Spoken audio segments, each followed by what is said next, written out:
What's all the Omnifuss about then? Hello. I am a few minutes late than this regular scheduled timing, but it's been like 4 months since I've done this, and I totally forget how to hit the buttons that aren't the same ones as the Nerd Herd buttons, where I know where they are every week. If you know what I'm trying to say.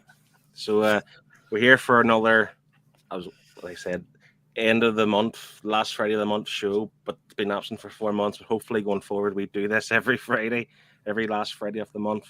Just so, I mean, who wants to go to the pub? Who wants to go out and have fun? We're sitting at home and we're watching some nerds talk about comics, and hopefully it's more fun than the pub would ever be. Come on, let's be honest. But if you can't go to the pub, you bring the pub to you. So cheers, everyone. Thanks, everyone, for joining.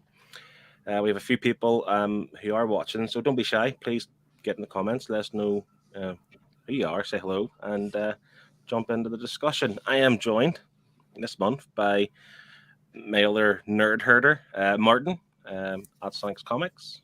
Evening all. I am joined by Highland G, who had a bit of an absence himself, but has come back again now with a few one live since and a few more videos. I have, yeah. I'm slowly kind of building up. My big one I need to do once I've got a few sort of free days is I want to do a shelf tour, and then kind of get things going from there. I love a good shelf tour. I'm 2 years since I've done one. Yeah, to get one done. It's actually for my own personal channel.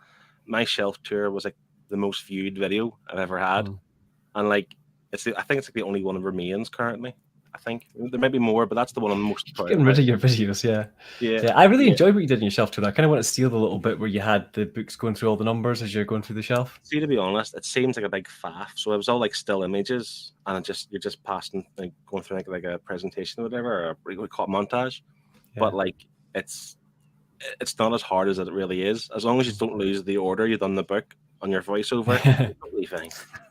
And we're joined by probably the busiest man on YouTube, who I was meant to be live his channel tonight, but that unfortunately was postponed. But why would he waste Good Friday night not doing YouTube? So he's joined us here live. It's TripleG Comics. Excellent. Thank you very much. I don't think I've done a shelf tour. I've done a room tour, but I don't know if I've done a proper, like, in detail shelf tour. I feel like I'm missing content here. I might have to have a go at that. What haven't you done? I mean, the fact that you haven't, you haven't done a shelf tour, like, where does that leave the rest of us, to be honest? Yeah. I watched a room tour, but it wasn't that long ago. You done it, the room tour? Must have been a couple of months ago or something. Yeah, I did one. Yeah. And you actually had more. You had more like hardcover, collected edition graphic novels than I thought you actually would have. Yeah. Really I've been collecting a long time, you know. I've been collecting. I don't know if you know, but I'm a little bit older than you guys, probably. I was going to say it's a touch. It doesn't look it. I mean, no. What does? I'm only going to smoke your ass, like, but yeah. So yes, this is the show where we talk about everything: omnibuses, collected editions, trade paperbacks, but ultimately we just talk about comics and stories and everything that goes with it. And I'm trying to change things about a little bit and give us a little theme, a little kind of synopsis of the show as well. And I asked the guys here to have a think about what DC book that they would love to be have a live action adaptation going into James Gunn's DCU, because Flashpoint, The Flash came out earlier this month, which I was a fan of. Have you guys seen it? Yes, yeah. No? Yeah, I've seen it. I haven't seen it, but I know what happens, so I couldn't help myself. I'm personally not interested. I as far as I'm concerned, the 2 episodes of the CW show was Flashpoint. That was the best version of it I'm going to get, and I'm just not a fan of Ezra Miller's like take on the Flash. Like, as I said before, like ignoring all the politics and the sides outside of it, I just don't like his take on the Flash. So he's not. I mean, we've talked about this before, haven't we, Andrew? He's not playing any version of the Flash that I recognise. That's not to say I don't enjoy it. I guess it's his version, but he's not Barry Allen. He's not Wally West. I don't know what he is. If you know what I mean. Yeah. It's a funny film, that one. I'm still not 100% sure whether I liked it. I'll probably end up at some point watching the little cameo bits and stuff on YouTube or something. Yeah, they're the worst bits. I wouldn't bother. But other than that, like, Yeah, I heard it was all CGI. There was bits, so I'm a bit. Dreadful. Yeah, CGI is dreadful. The CGI is dreadful in comparison to what we should get in 2023 type of thing. It almost reminded me of, like, do you remember The Matrix, like the second Matrix movie?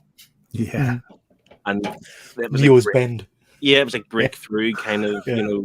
CGI. But looking back now, it's a bit horrible. There was parts of that I found in The Flash. Yeah. And And then for the director to come out and say, "Oh, we did it on purpose." purpose. Bullshit. Bullshit. I mean, the start of it is not meant to be in the Speed Force. Do you know what I mean? The baby juggling. Mhm. That looks atrocious at points. You know, yeah. See, I don't want to get too much into the movie, but I'm thinking that because the whole Ezra Miller drama, the fact that they weren't even sure they were going to go ahead with this movie due to his kind of what he was doing, I just got the impression they didn't want to throw more money at it.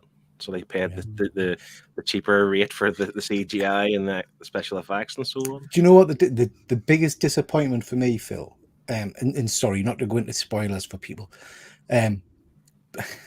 This should have, because of the Ezra Miller shenanigans, using Fuzzy's language, this should have been the line drawn in his performance. I 100% expected DC to kind of say, "Oh, as an effective Flashpoint, he has a handover to the new Flash," and have that be whoever it's going to be. Do you know what I mean? Yeah. But they didn't. They doubled down and they kept him.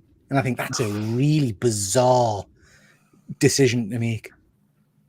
I'm annoyed by it because I love the Flash, and Yeah, me too, when I mate. first saw the Justice League movie, I hated Ezra Miller. I've got a few friends I speak to a game with, and I have slagged him off all the way through.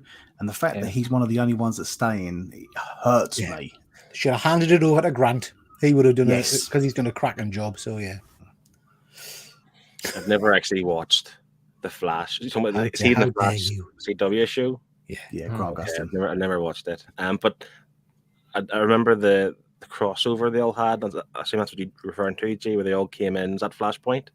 No. I'm No. literally just the first two episodes of The Flash. Like, if you just watch the Flash CW show, just watch episodes 1 and 2 together, and they're basically a Flashpoint movie.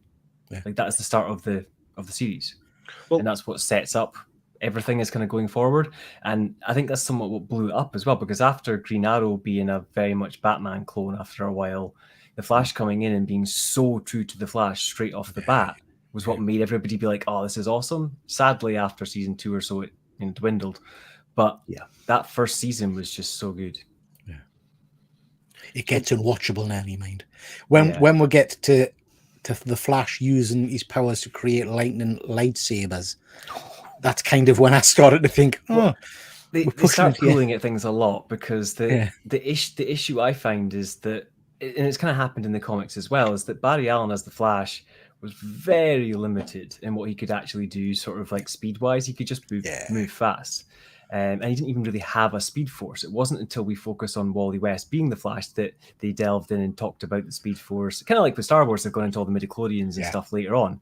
And now in sort of the current take on Barry since sort of Rebirth and things, they've sort of retroactively added some of these things into Barry's character.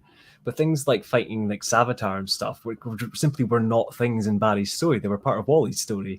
So kind of like the same way with the Green Arrow, they almost ran out of stories and started putting Batman stories in. And with Supergirl, they ran out of Supergirl stories and started doing Superman stories.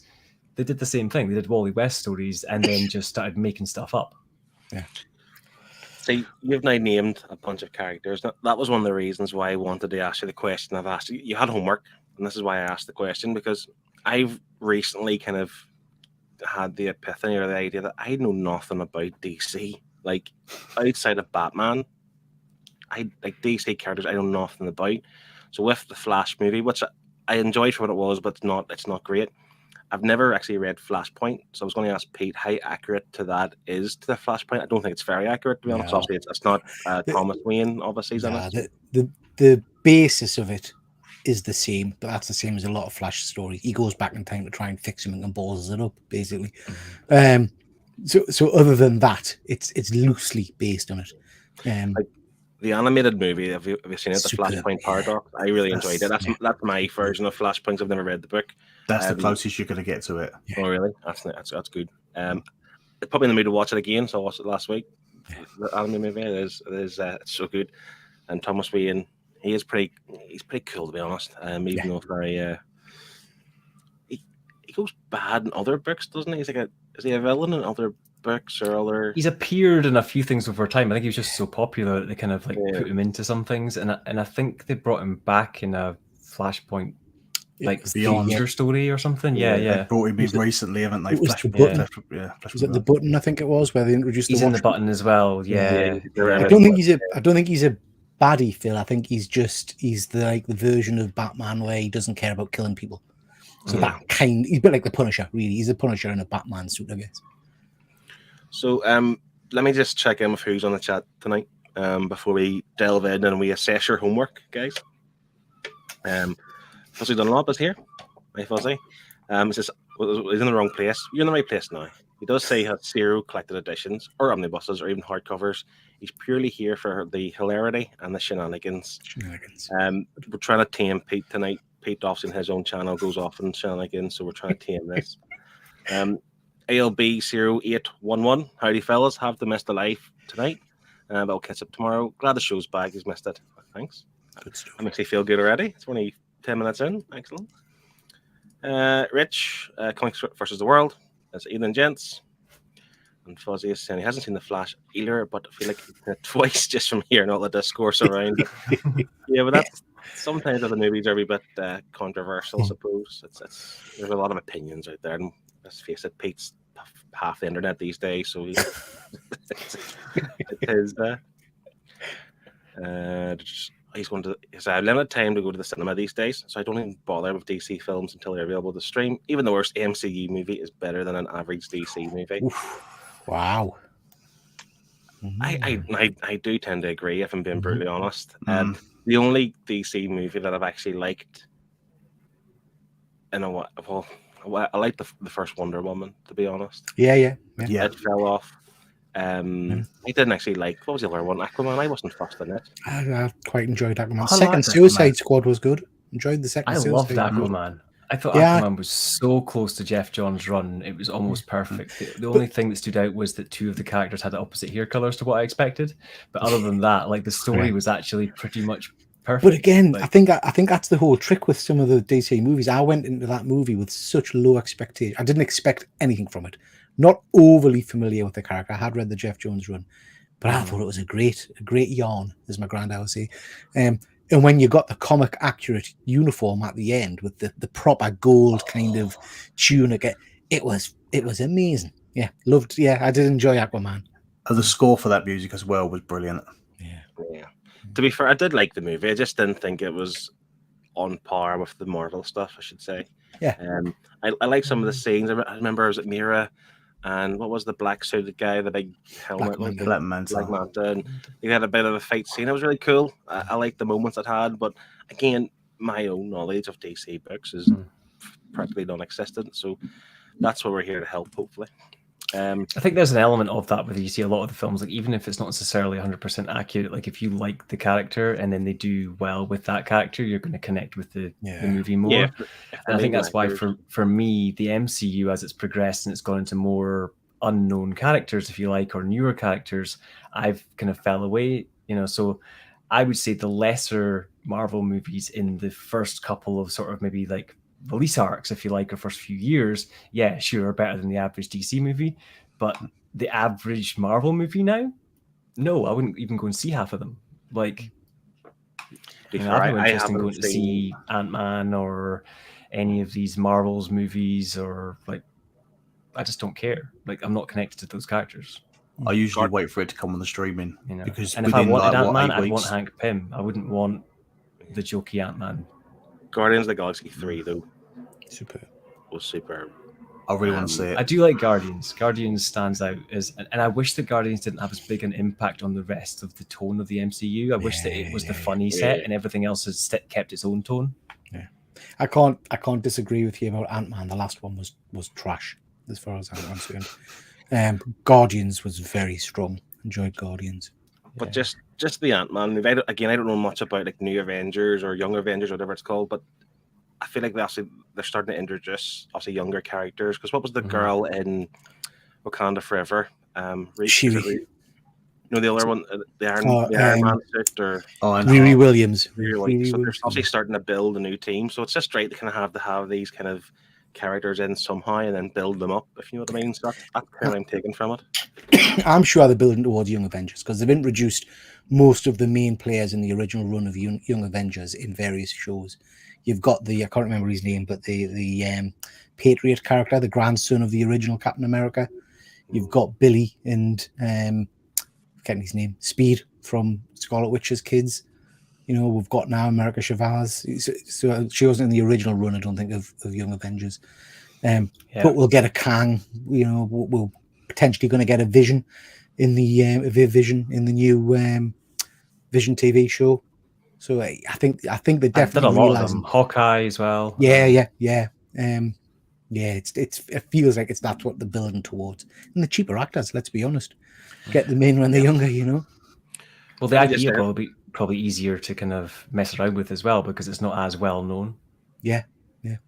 Let me just say hello to Larry from Larry's Library. He's a big, lifelong Marvel guy. He always thought Batman and Swamp Thing were too cool to be in the DCU. I know it's an unpopular opinion. To be fair, Swamp Thing, remember the TV show? It was on Amazon, wasn't it? The show they done for Swamp Thing? Season, wasn't it? And it was so good. Like, it was really dark and, you know, it was just really good. But then they used all their budget for one season, and that was it. Yeah. But then if I had it look cheaper, I mightn't have liked it because I liked all the kind of the CGI or the graphics, whatever, you know, the vines and the plants going everywhere. It was great. Fuzzy is saying the problem with the last half a dozen Marvel bar Guardians of the Galaxy have all been average. Phase 4 hasn't worked the same. I suppose it was difficult to kind of like go after the whole Infinity Stone Thanos saga. You couldn't really follow it up at the same level, could you? But some of them just weren't good stories. And the special effects in some of them are just absolutely. It's like we've gone back 10 years. You know what I mean? On that comment alone, can I just chuck She-Hulk in? Fuzzy will kick off, mind. Fuzzy will leave. He's a massive She-Hulk fan. I love She-Hulk. I think she's a great character, but I just feel they done her wrong in that season. Yeah, like it felt like a chick flick show more than it was a Marvel. You know. Yeah, I think it had its moments, but again, with even the shows that went before it, that meant something more maybe for the overall like MCU, whatever. This didn't really deliver to that aspect, but I thought she was cool. Like, I can't think of the actress's name or whatever. Tatiana, is it Tatiana something? Can't remember her surname. But I thought she was really good. Yes, there's Fuzzy. He is losing the rag. You are unfriended, unfollowed, cancelled. It's gonna be glorious. Efren is here. Oh, Efren. Guys on Passport Comics. Rich is saying Young Avengers, I hope they don't get too complicated. They've got enough members for 2 young teams now. I know he's a big fan of Young Avengers. I mean, I think for me with Marvel, the 2 things that have kind of happened as a whole is one that, as I said, Guardians happened, and everything else just became funny after that. So you lost the tones. They really dumped him trying to be a funny character. And I get not everyone's going to like every character's world or every character's tone, but they don't like that in the comics either. Like, people have characters you like and characters you don't like, and you follow the characters that you want, and they should have their own feels and universes and kind of stuff like that. So I feel Guardians kind of took away a lot of the individuality of the kind of individual kind of characters. But then also, as Disney Plus kind of came into play and it became a subscription service, I feel that Disney started looking at Marvel as more of an overall IP that they can just sell to their entire audience. So they're not selling it as a, let's find the niche old school characters that we can do something really cool with for geeks. They're looking at what can we make, sitcoms, average TV shows, comedies, big name actors, and then skin that in Marvel in order to sell that to our general audience. It's oversaturated. I think you're absolutely right, Highland G. I think the only standout from that model that you've described for me is the punt they took on Werewolf by Night. Totally unknown character, black and white series, a 3/4 of an hour runtime, and it was phenomenal. More of that. That's what I want. Do you know what I mean? More special features where it's a short kind of introduction to a character from Marvel's history. Hasn't got to be a 9-issue bloody mini-series interlinked into 14 other movies. Just give us a story. Just That's its what I own want. thing, its own Yeah. tone. Yeah. See, this is what I think one of my favourites of the news. If you had to pick a favourite of the new stuff, like mine's Moon Knight. Yeah. I really enjoyed Moon Knight. I thought it was great. It didn't touch upon anything else in the MCU. It was its own thing, and it showcased a character for me that I'd never really known. Yeah. So I went out and bought a couple of Omnis after that series. So they got you. They got you good. Got you. Man, good. gotcha. Yeah. Yeah, Pete. He's also big nut. Look at that. That's the thing. It's like the MCU and the Star Wars shows and everything else in Disney Plus. That's like the worst thing for you, Pete, because a show comes out, then comes a 1/6 scale figure, and you just can't say no, can you? It's worse than that. So you get, if it's a season, I get a Moon Knight figure. Oh, I love him, great. Next season, they slightly tweak his costume, and they produce another £300 figure, and it's like, which one what do I keep? Yeah, so it does me head in. But And then we go back and do a comic accurate one, and then we go into Do you buy it first, like the second one first, and then decide what one to keep, or do you know what I'm trying to say? Like, do you buy it anyway? So you have two sitting there, and you're holding them, 1 and 2. So what one do I keep? I've not really had that situation, but it is coming up now, I guess, because I've got, for example, an Indiana Jones, and they've just produced another Indiana Jones, and I'm humming and hawing. Some figures I've got multiples of, but different costumes. So I've got 5-6 Spider-Man, different flavors of Spider-Man. I think I'm on to me 4th or 5th Batman now. Again, different flavors of Batman. But no kind of updated costume, I guess. If you're an Iron Man collector, you should just hand your wages over now, because literally there's a new Iron Man figure out every 2 weeks, and they're all costing £300-400, you know. I think there must be around about, just guessing, 80 to 90 different versions of Iron Man armor hot toys out now. It's obscene. You've about 60. I've got I've got a Endgame Tony Stark. Do you remember there was a Marvel computer game, Contest of the Champions? Yeah. They did a Punisher War Machine, so I picked that up, and that's very nice. That's die-cast. That is cool. Yeah. And then I picked up an Endgame War Machine because I like that costume, and I got it very cheap. And then, of course, I've got my big boy behind us, my Hulkbuster. Nice. Larry is saying that if they do a Young Avengers movie or show, he hopes they let Alan Heinberg script. He created them, and he's from TV. Yeah. And he also agrees that Werewolf by Night was great. I haven't read that Heinberg run, but I know they finally came out fairly recently, and it's on my list. Just not my immediate list, because I've never read anything Young Avengers, but Brilliant. something I will check out if I can catch it cheaper down the line. Great. It's a great series. And Fuzzy is saying that he thought Oscar Isaac was great in Moon Knight, but felt the show lost its way after the first couple of episodes. By the end, I'd lost interest entirely, and that's where I'm at. Yeah. Initially, I was the great new character I know nothing about. It's Oscar Isaac. He's great in most things he does. I thought it was like the concept was really cool, but then it got quite weird, and you know, I couldn't get into it as much. So I'm not a big Moon Knight fan, but if they do come back for a second series, I'll watch it. You know, have that completion.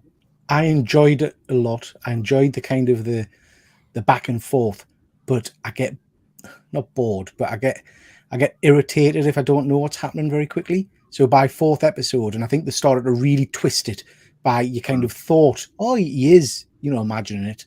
And then all of a sudden he wasn't imagining it. Then he might be imagining things. And then you had different characters and different, it got to the point where it was a bit like Lost, you know, the TV series. And I just thought, I'm losing the will to live here. Just tell us what's happening. I can't work it out. See, I like the Egyptian mythology side of things. Yeah. I mean, that pulled me in quite a lot. And I liked the different characters, like the different gods, and used them as their avatars. And that just done it for me. As you say, the flipping between the mental states, I thought that was great. Yeah. And then to get the twist at the end where the third one was coming in, that for me, I'm hyped for the next season. But I think I like Mr. Knight as well. I thought he was great. I bought him as a hot toy as well. Yeah, I was going to say, you have that coming, Pete, don't you? The white suit. Yeah. Well, that's Marvel. The good and the bad points of the Marvel Cinematic Universe. one of the things always was when Marvel was making these movies and they were all kind of linked and they were built up towards like Thanos and whatever else. It was that the DC couldn't quite capture that same idea, could they? They couldn't get them all linked together and produce something really good. Obviously, the Justice League came along, but the cinematic theatrical release was rubbish. Obviously, the extended cut or the Zack Snyder cut made it a bit more coherent, I suppose, but like 3 hours longer than it needed to be, probably. Going forward, then, we've got some projects confirmed, but I want to know what you guys want to see in the DCU. So your homework, your assignment for this evening was to think of a book and recommend a DC book that you would love to see be produced in James Gunn's DCU. So I'm going to start with Martin. Is that okay? Yeah. Go. I'm a big Green Arrow fan. I love Green Arrow. I haven't read it myself, but I think the most logical place to start would be the Longbow Hunters. Yeah. That would be a great start to start Is off. Is that Jeff Lemire? No, it's Mike Grell. Okay. Yeah, it's an old one, isn't it? We're going back a bit. Yeah. Okay. I think that's the most logical place. It's the kind of the definitive Green Arrow story, really, isn't it? Longbow Hunters. It's superb.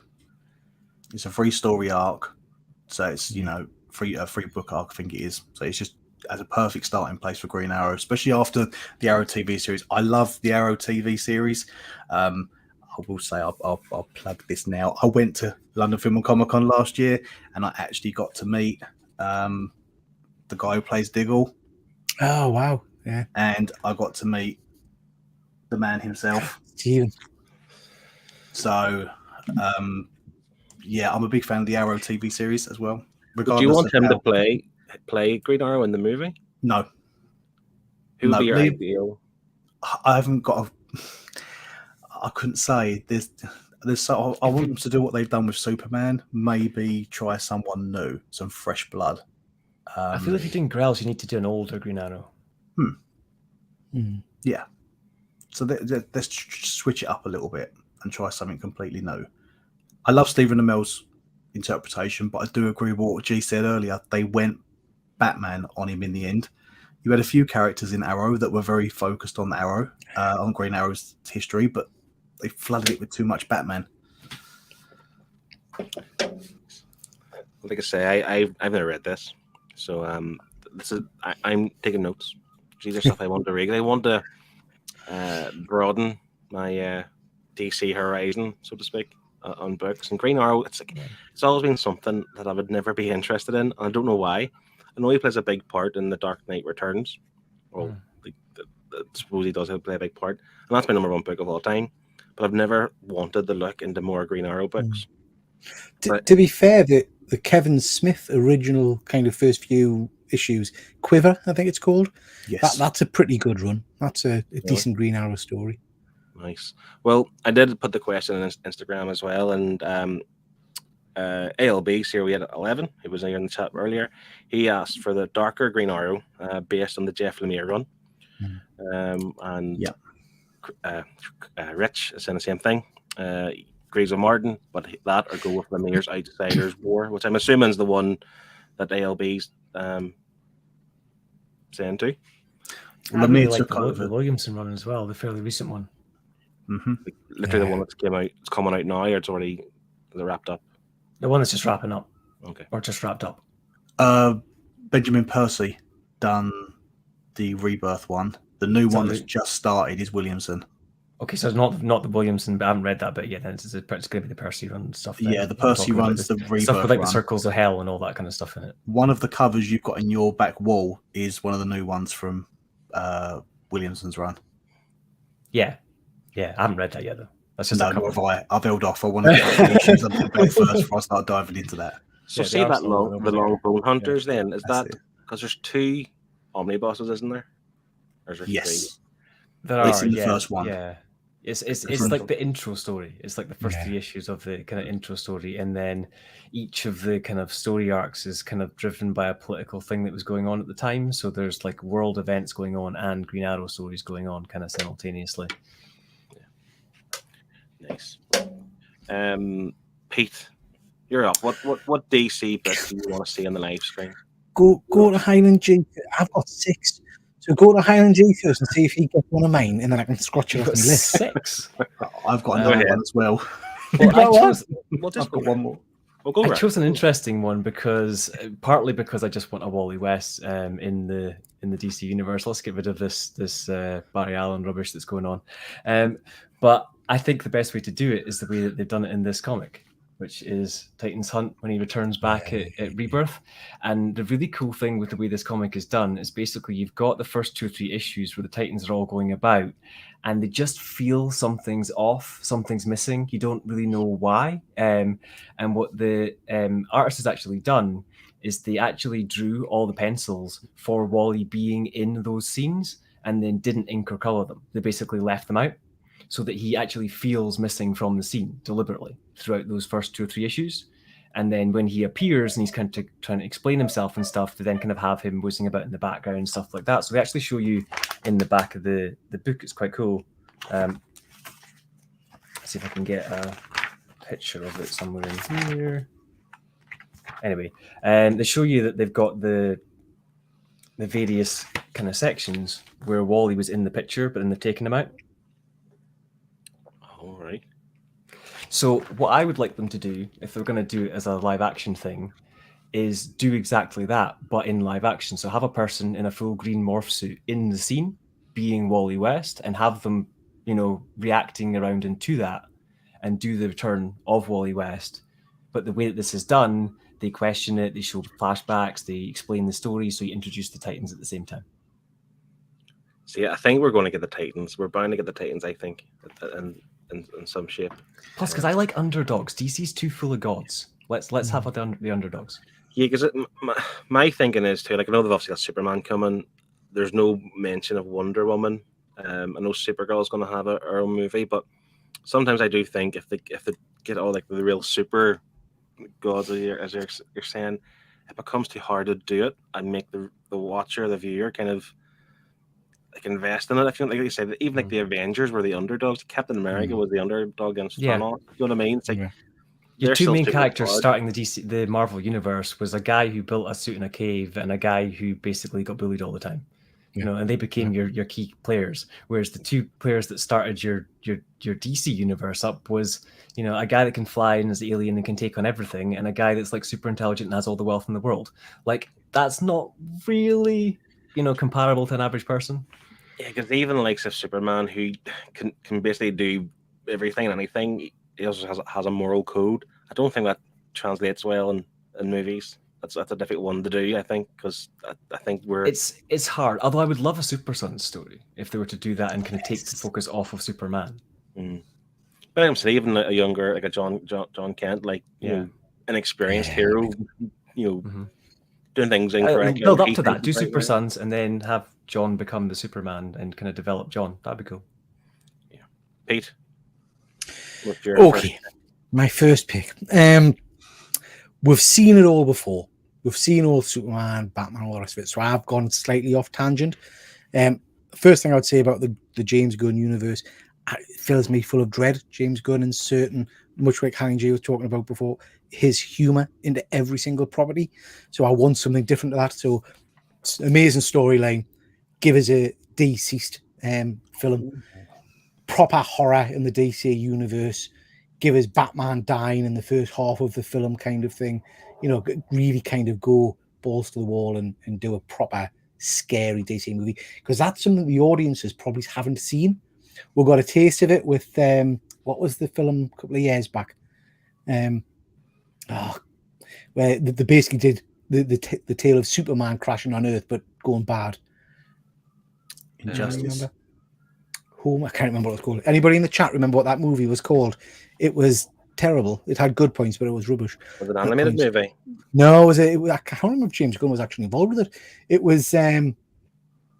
was basically the origin of Superman. The kid crashes in the barn, and then as he grows older, it turns out that he's Zod. Basically, he's the weapon sent to kill everybody. Birthright.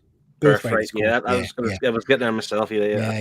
It's pretty graphic, but yeah, I'd like a kind of a full zombie version of the Justice League, because I think that would shock people. It'd be different. With my limited knowledge of DC stuff, I was thinking Deceased as well. just because, like you're saying, it could be a one and done. You could do like a trilogy of movies if you really want, but it could be like a one and done movie. It doesn't have to connect anything. You could still use Ben Affleck for the first 10 minutes of the movie. You know what I mean? It could be done, and you could still have that James Gunn humor, but again, have the darkness obviously. DC could totally do that. Like do like event movies, but don't tie them to each other. So don't like have like a string of movies and then tying them with events. Just do standalone event movies. So they've said, haven't they? James Gunn's got like this idea of a Elseworld universe where it's not necessarily all interconnecting. And I think that's a great idea because I think you can't be bogged down by the interlinking continuity. So a lot of my picks are actually Elseworld tales that that'll challenge audiences, I guess, to think about characters, different stuff they won't have seen before. Yeah, because Deceased, or like if they were to get the I mean it's Warner Bros. Anyway, but if they were to get the guys who did the latest Mortal Kombat stuff to do an Injustice, that would be amazing. I didn't have Injustice on my list. Yeah, Injustice would be tremendous. Yeah, like Rich makes a good point too about DC have the option to do the multiverse movies, which are essentially the Black Label movies, in the Black Label books. And again, I was thinking like of Harleen. Like, I would love to see Harleen on the big screen. That'd be tremendous. Do you think that's what we're getting with the new Joker movie? Do you think it's going to be kind of a Harleen take on it? It's a musical, isn't it? That fills us with dread. It fills me with pain. I don't want to watch it. I think it'll be okay. I think when they put that kind of artistic spin, you're right. It's either going to really fall, like, or else it's going to go to the heights. I feel like if it works, it's got to be out there. It's got to really be out there. But it's going to be. It would be somewhere between sort of the Mad Love-esque stuff and like Harleen, where I think there would be like almost like a fantasy side to it. And I think Shane mentioned previously in a live chat, and I've mentioned before as well, is it'd be quite cool if you have the musical side and she's kind of seeing all these things from kind of her perspective for most of the movie. And then at the end, she basically looks back and sees the real disaster that she actually just caused. Yeah. And that's the end point, you know? So we think it's all happy-go-lucky. She's shooting flowers and roses and slapping random things, but actually she's stabbed and slabbed and slashed, and you know, and then we see the massacre at the end. Yeah, like that would be interesting. Yeah. See, I'm sort of really hoping that we're going to see like an MCU type DC sort of movie stuff where it is continuity. They stick to a story, they build to the big bad. But I do want the Elseworld stories to be the same actors, but then at the start of the movie, the Elseworld banner gets slapped across it, so you know that, and you can use the actors again. And if they're new actors, they're not going to cost as much, as you said before. We can churn some movies out, some stories out, and start diving into so many different things. And you know, we'll follow these if you want canon, but if you're a DC sort of like know it, or you can go to do these Elseworld stories and just have little samples of different things. The Elseworld should be the same in the sense of like you can use any characters, you can kill any character off. You should be able to use any either not used yet or previously used actor within their universes. Why not? Like, because you can tell any story. Yeah, absolutely. But that's continue on the '89 Batman and give us a Batman Beyond. Yeah, pull from old films, pull from old TV shows, pull from like old writing teams. Like, why not? Just pull them all in. Yeah. Well, that was on the cards, Pete, wasn't it? Yeah, that was on the cards. They were going to do it, but they axed it in the end. Yeah. So, that's the thing too. Like, if they wanted to introduce like fringe characters, I suppose. Like, I'm talking for like the wider audience who don't really. Even Green Arrow wouldn't be like, you know, a well-known character to people outside of comics. There's ways to do it with those Elseworld stories to have them part of other people's stories as well, and then maybe give them their own movie. There was the Elseworld CW thing that they did once. I forget which one it was, but they basically crossed every property they had at the time and had them all cameo across the CW. So they had all the movie. Infinite Earths or something. Yeah, they had about 3 or 4 of the movie actors drop in. They had people from the older shows drop in. They had they had left and right. It was amazing what they pulled off. I had Burt Ward in it. Burt Ward was in it. You had Tom Welling from Smallville. Yeah, it was crazy. Wesley John Shipp played his original Barry Allen from the 90s, which what got me into the Flash. I love that series. You had I forget what his name is from like Legends, played his Superman, and you had criminally undervalued because he was amazing. Good in Superman. Yeah. Is that the guy for Superman Returns? That Yeah, movie? yeah, Yeah. yeah. Something Roth, is it? Or Brandon Roth. Right. Yeah. Yeah. Like I say, Rich's name here, Lonely City. That's a Catwoman book.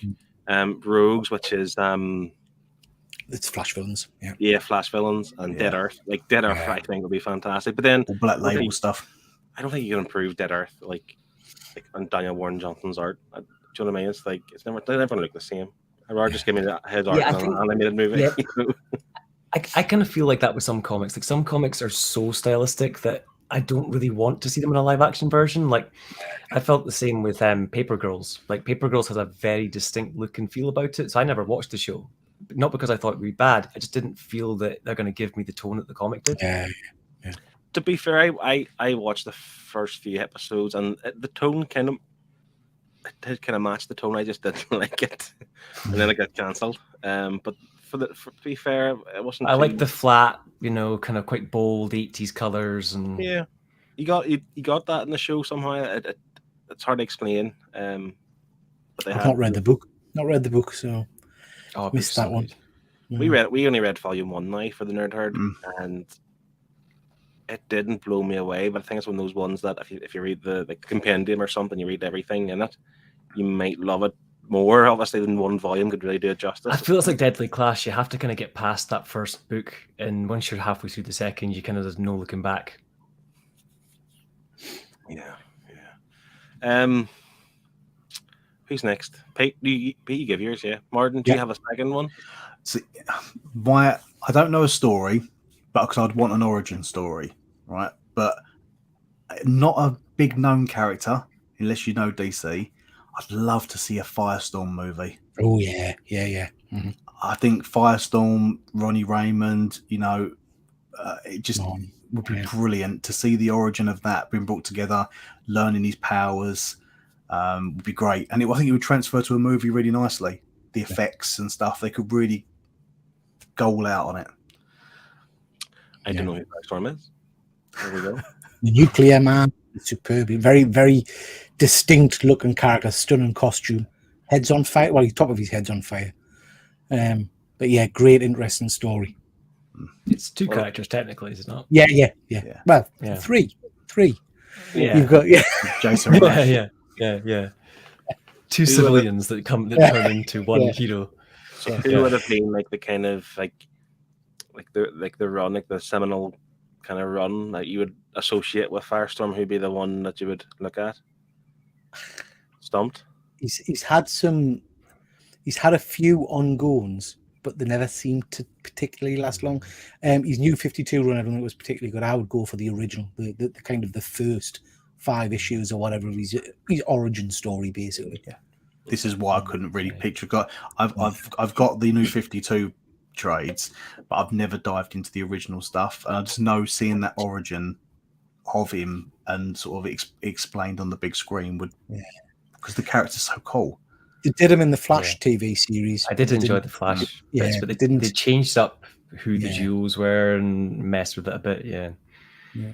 Well, Larry agrees. He says Firestorm is an awesome character. Yeah, superb. I'm glad there's at least 4 people in the world who know who it is. I'm sure there are not. I just don't. It's not the same. He's counterpart. There he is. There's Firestorm. Yeah, looks like an X-Man. X-Men figure that does. He's got like atomic kind of burn going on from his head, basically. I mean, he's basically Green Lantern in many ways. He creates, he rearranges matter into things and stuff like that. But his evil counterpart is a Deathstorm. Is very cool as well. You'll know him, Phil. He was in Blackest Night recently. Yeah, Blackest Night. Oh yes, yeah. Well, actually, leads me on to one suggestion again on Instagram. Alded likes comics on Instagram. He would like to see a Green Lantern trilogy, starting with the Rebirth, moving on to Sinestro Core Wars, and then into Blackest Night. Now, to be fair, that would be a good trilogy to see in the big screen. See, that's huge movies. Yeah, it's massive. Yeah. But whether they would invest that for 3 Green Lantern movies, I don't know. However, I do get the impression they're going to avoid Batman. I think that's a given. I think the whole Trinity thing's being done as well. Like, I know Superman's coming, but I think there's more to be done away from like the Justice League stuff. Yeah. Like the Green Lantern. I think will get more attention, and that is one option. And I've never read. Oh, I've read Blackest Night, obviously, but I haven't read the Rebirth stuff or the Sinestro War. But I'm guessing it's pretty stellar, pretty good. Yeah. Very I good. just think with stories like Blackest Night, I wouldn't want to see them put onto the big screen. I think it's because there's so many characters in there. We all know that a 2-hour film slot is not going to be enough to really stretch out the story and give us the little bits that make it so special. Absolutely. And also in terms of the spectacle, if I think of, you know, the biggest battles we've had in comic books, really, say Endgame or whatever, looked great. But Blackest Night, Sinestro Corps, it's literally that all the way through. So how you maintain that level of special effects at a decent level with the price of CGI and stuff. I wouldn't want to, like all these films, I don't want to see more shit CGI. So if you can't do it for the price you've got, well, I don't want to see the film because it spoils the story for me a bit. But I will say, if you want to do a Blackest Night animated movie and spread it out across a couple of movies, go for it, DC. I'll take that any day of the week. Yeah. Yeah, I mean, I'm happy with DC doing movies as animated movies as a whole. Like, I prefer their animated movies in most cases. Yeah, me too. We have, forgive me if I don't pronounce it correctly, Shop for Comics. Good guy. We sent fellas. Fuzzy is saying they should let Gunn loose on a Jonah Hex movie.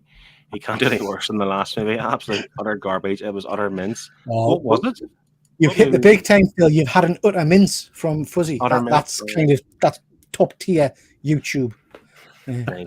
What's Joanna, movie? It's shit. It's awful. It's a Western, basically. And he's got some hideous scar on his face. I think I watched 10 minutes of it and I couldn't. Is it Fuzzy? Remind us in the chat. Is it Josh Brolin plays Hex? He's not a character I'm a fan of in the DC universe. He's one of these fringe characters. See, it kind of reminded me in our book. I was thinking of that again, Elseworlds, so to speak, or like different from the superhero stuff, but still a DC property. And it's American Vampire, and again, release it as a horror movie. Yeah, that I think that could translate well into a movie as well. Yeah, he sent Josh Brolin, which is surprising. I like Josh Brolin. I don't know if I thought he'd done a crap movie. Well, he's done a few, I suppose. Have you guys finished American Vampire? No. Although I've done things arse about face, so I was getting the single issues of the recent like the finale. So I read them before I even went back and started reading American Vampire. I know. Listen, I can't explain it. Like, I am as I am. This is how God made me. This is it. But yes, so I went back and read things wrong way around, and I haven't finished the omnibuses yet. But from what I've read off it so far, what's his name? Skinner Sweet. I quite like him. I think he's a cool character, and I think he would do well in a movie. But again, it can't be related to anything else because it'll be its own thing, kind of like Werewolf by Night. You know, for Marvel, just do its own kind of horror thing, just a standalone 2-hour movie at the most. Give us that Halloween time, and then that's it, done. Yeah, I would like just the origin sort of arc, just up until they kind of like figure out what he is and kind of feel scared of him. Like you don't need to go much beyond that. Yeah, that's it. Just give us that, introduce them. That's the point where I'm at with the DC and the Marvel movies to the extent. Like, I think we're all exhausted of Marvel building up to something big. That standalone movies is kind of the way forward, and that's what we discussed. But you know what? This is how sad it is, right? See, whenever they were releasing all these movies and they were dropping like 10 bits of like Thanos coming and whatever else, I remember saying to my wife at the time, I just need to live the next year. Like, I need to survive, live long enough to see this out. You know what I mean? Like, it'd be the worst thing in the world, like to die before you get the end of that story. Yeah. That's legitimate. I was saying this to the wife. I need to survive for the next year. And of course, we had a break between Infinity War and Endgame. I think we live another year now. You know. Yeah. The thing is, they're not delivering the big build up like what they did the first time round, because Thanos was trickled throughout movies to the build up. I just feel like on this new phase, they've done Ant-Man, throw Kang right in our faces, and go, "Well, here he is." It's like, well, And there's going to be 2 Avengers movies with Kang, isn't there? Yeah. One with Kang. Well, the Kang Dynasty. Yeah. Okay. I just like when they play, like, I like when you focus on the character that you're actually kind of looking at, and especially if the character's a little bit different, you know, you can do things different with that. So, like, I just had a thought just now that two stories that I really like with Supergirl, for instance, is the story of when she kind of lands down, first kind of comes out, and she's fully sort of supercharged, and no one can kind of control her. There's army tanks coming at her. She doesn't have any of this like small town, you know, upbringing that Superman has. She's just going full out and taking them on. You know, she's just like I'm not, you know, stopping because these guys are throwing tanks at me. I'm going to break the tanks, you know. And she was trained on Krypton as being like a science major type person, so her science knowledge is way above Earth Science's kind of like, you know, expertise. So I love that story. And then a more modern story that I think is really good is when she somewhat starts kind of losing things again, and they have all the different lantern rings, and she gets a red lantern ring. Oh, right. And if you imagine a Kryptonian that is supercharged with a red lantern ring, like that's a scary thought. And like I would love to put the two of them together. You know, have her come down, have her be angry fighting the tanks or whatever else, but don't like settle down. Then have her get the ring, and then like just, you know, just go ape crap with it and have it as its standalone movie. If she kills half the universe, tough. You know, like I just want to see Kara at her absolute prime. I don't want this censored nice version. I would like to see. I wouldn't want Tom King's Supergirl in this movie universe. I would like the one from Superman Batman. Yeah. Yes. Jeff Loeb's run. Yeah, that's the starting point. Yeah. I want that starting point, and then I want Red Door. Yep. Yeah. Very cool. Well, I hate to bring it to you, but we're getting Tom King's Supergirl. Yeah. That's what coming, isn't it? But to be fair, I mean, I enjoyed it for what it is. Not read it. But I don't. It'd be a hard one. I don't know. I don't know how they would do it, to be honest. Again, my thinking is for the average fan, like you need to kind of introduce the characters, you know, starting an origin as opposed to halfway through their thing. Because the Supergirl world tomorrow starts with like her being off world where there's no sun, so she can drink alcohol and get drunk. Do you know what I'm trying to say? So you're really like, I mean, Tom King's story is technically an Elseworld story. So, like, is that what they're doing with it as a movie, or are they making it part of the canon? Because if they're making it part of the canon, that's not Kara. That's not the standard Kara. That's his own standalone story. Interesting. But yeah, that's I really like Supergirl in the Flash movie. Yeah, so did I. I thought she was good. Yeah, but she didn't get enough time. No. She got more screen time. There are talks, aren't there? So she's apparently having talks with him about potentially doing something different. I hope so. I really liked her. Very cool. But what you were describing there, G, about like the coming to Earth and not realizing like what that all means, and just kind of going that shit. That kind of happens in the Flash, but she's just held captive for so long, and then once she's released, she just kills everybody. But they're all Russian like gangsters, whatever else, so it's like half okay. Yeah, I mean, I haven't seen it, but the idea that I got from that was more, and again, I've read a lot more Superman from that era than Supergirl, but like I remember more stories of like Superman being kept and then losing his powers and kind of coming out skinny and then kind of going mental. That's the Flashpoint comic version. This is the version. Yeah, so they've just gender swapped that story, right? Yeah. And obviously they replaced Thomas Wayne with Michael Keaton.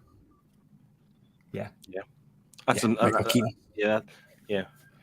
Which when I was again, I know you two haven't seen the movie, I don't want to spoil it. Obviously, know he's in it, but whenever he, I don't mind. You can say anything. Like, yeah, go for it. I know. Whenever he first appeared and the way he looked, and he asked him what his name was, he said Bruce Wayne. I was thinking, is he going to be Thomas Wayne? You know, is he going to say, yeah, I'm Thomas or whatever? I know his dad. Yeah, he was Bruce Wayne, but when you first seen him, I was half thinking, is he going to be Thomas Wayne? Obviously, he wasn't. Yeah, that would have been cool. Jack Rollins, I know he's a regular in your show, Pete. Hi, Jack. Hello. Highland, you just give us, was that one of your books, or do you want to name another series or thing that should be adapted? Or take that as my book, I guess. All right. I've Pete, got one more after Pete. Okay, I'll tell you what. This is how unprofessional I am. So if I'm drinking beer and I really need to pee, so I'm going to hand it over to Martin and then Pete and then Highland G to give their shouts for books. I'm going to go pee as quick as I can. Don't mind me, Martin. You give your pick. Switch the Okay. microphone off. I'm not gonna do it. I'm not gonna do it. Okay, well, I like a grounded character. So I think we're getting sort of to a Batman movie, and we're going to be getting Damian Wayne. We're going to know that we're going to have Nightwing, Red Hood, stuff like that in this universe at some point. So maybe Batman under the Red Hood would be a really cool story. Yeah. It'd be a nice grounded story. It will bring Red Hood into it, obviously, but we need Nightwing first. We need something with Nightwing first. But it's definitely a good movie down the line to bring in, and I think you could squeeze that in a 2-hour movie. Yeah, absolutely. I mean, it's a great storyline as well. But again, it's a one where would you not need to do a story, do the death of Jason Todd to start with or something, so that it then moves on to the next one? You're going to have to touch on it to know about Red Hood. You can't. Yeah, are they going to do a movie? We're going to go totally retro, come on. We're going to go to the comic book kind of source material, and you can end the film with Joker holding the crowbar over his head, and then moviegoers have to vote over the next year as to whether he lives or dies, and that'll be the start of the next movie, like they did in the comic. You know, It's great. interaction. You know what I mean? Or just do it as a shock moment at the start of your film. Just have a sequence at the very start of the film. No like intro, no trailer stuff at the start, no title sequence. Just literally have the film start, and you have the Joker take out Jason, and that's the start of the film. And then it goes black. Title sequence starts under the Red Hood, and then you get what happens.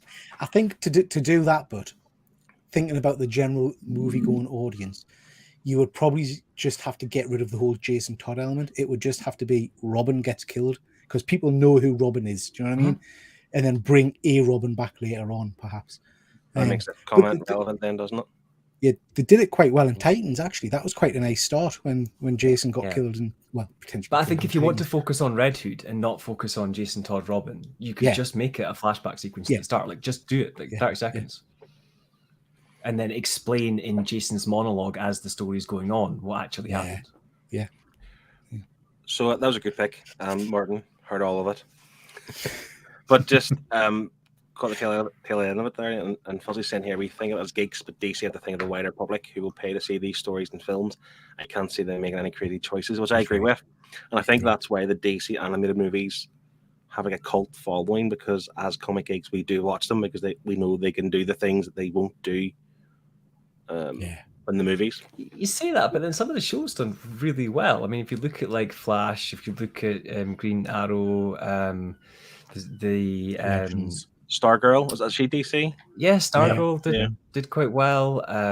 They had the Gotham shows, which kind of based around, you know, like early day kind of stuff. Like they've had a lot of things that were a little bit of a weird take for non-fans to watch, and they've done quite well with them. Yeah, that's true. That's the other thing too. Actually, I know Gotham was kind of like Gotham Central in a way, but I still like that idea. I loved it. Yeah. I didn't actually finish it. There was a point where I jumped off it because it did. So at the end, they did really well. So it did. I mean, it's like any series that goes on for a long time. It has its peaks and troughs, you know, and some of the seasons dipped drastically. But from memory, they did. Sorry, 1 second. Yeah, from memory, they did Cataclysm, I think. So they did the whole Gotham being cut off from the mainland and kind of martial law, and the villains setting up their own camps, and it was really, really well done. Yeah. And they had some great interpretations of some of the classic villains, you know. So yeah, it's definitely their own take. But I really enjoyed it for what it was. I would love them to do Gotham Central as a TV series. Yeah. Like, but you properly think focused on Rennie Montoya and stuff. Like with the Gotham show, like it was almost like it was trying to be darker, but it almost was like a Tim Burton-esque, but like it was leaning more towards a Tim Burton kind of, like even like the Penguin character, like it leaned more towards that kind of. Well, I mean, it kind of reverses Batman's story in a way where it's like the villains are there and that makes him into Batman, as opposed to he's Batman and does that create the villains. The worst elements of Gotham. The worst elements of Gotham, to be honest, are all the Batman bits, the Bruce Wayne bits. Yeah. Cut them out. Just have it as a Jim Gordon story with the villains and all the rest of it. Because, I mean, at the end of Gotham, I'm standing in the Batsuit, had no impact at all, really, for me. I didn't give it a toss. I don't think I even watched it that far. Yeah, Yeah, it wasn't good. yeah. You didn't need that. So while I was away, relieving myself, Martin had to pick. Was Pete your next? Yeah. Another one. Yeah. How many do you want us to do? I'm going totally left field here, right? And I'm going to be interested. I think Highland G might have heard of this, but I would like a DC movie of Camelot 3000. Anybody read Camelot 3000? Heard of it? I've never read it. Camelot 3000 was a DC graphic novel back in the 80s, and it's a standalone graphic novel. I think it's about 12 issues, and it's brilliant. I mean, I haven't read it for a while, so it might be one that hasn't stood the test of time. I'll have to go back and read it. But the basic concept is sound, and it's basically that in the year 3000, the Earth's under threat by alien invaders. So the whole Arthurian mythology kicks in again, and that the world needs the king and the sword. So all of the knights of the Round Table are reborn with Excalibur and Merlin and Lancelot and all that kind of stuff. And it's just a really cracking story. It's got nothing to do with any DC characters, but it's owned by DC. And it's a cracking story. And I don't think I'm a big fan of mythology. I don't think we've had a kind of a Knights of the Round Table story for quite a while at the cinema. I think First Night maybe was the last one I think that I can remember. Oh no, there was that awful Guy Ritchie King Arthur, I think, wasn't there? Yeah. Just Arthur, I think it was called. Yeah. Arthur, yeah. Is that the one so yeah. Clive Owen played King Arthur? Yes, I think he did, yeah. And I thought it was okay. I didn't like the sword fights in it, but it was okay. Yeah. I liked it. I mean, it was okay, you're right, but like the Lancelot character is very cool. Now, if you know, on the Nerd Herd, we've just recently read Once and Future, Volume 3, right? And we've got Volume 4 coming up on Wednesday. Right. And I see the Arthurian legend stuff, like, I don't care for it. Like Once and Future's a good book. I just don't care for that. I don't know why. I feel like I'm being stubborn. I just don't like it. I don't want to know. I feel like it's something that takes away from that as well, though, if you don't know those things. Because like I don't know a lot of the Arthurian legends, so like they're throwing things in and being like, oh, this person's this and this person's this, therefore we can do this. And I'm like, okay, yeah, sure. Because I don't know what they're actually referring to. Once in Future started off really well and I really enjoyed it, but then it got far too complicated for me. And I didn't get the whole kind of, if you believe it happens kind of stuff. And it does get a bit muddy. This is very much, man wakes up, gets a sword and fights aliens, which is right up my street, really. I do understand Once in Future a little bit more now that I've actually read this book called Unwritten. So I might carry, I think, on top of my head. And it's very a Harry Potter-esque type story, but basically, in its simplest terms, the guy who wrote this Harry Potter character had a son and named him the same name. And this son can take on the powers of this through the belief of the fan base. And it's a similar idea. Yeah, very similar. If you're wanting a bit more mainstream, I'm going to sneak another pick in here.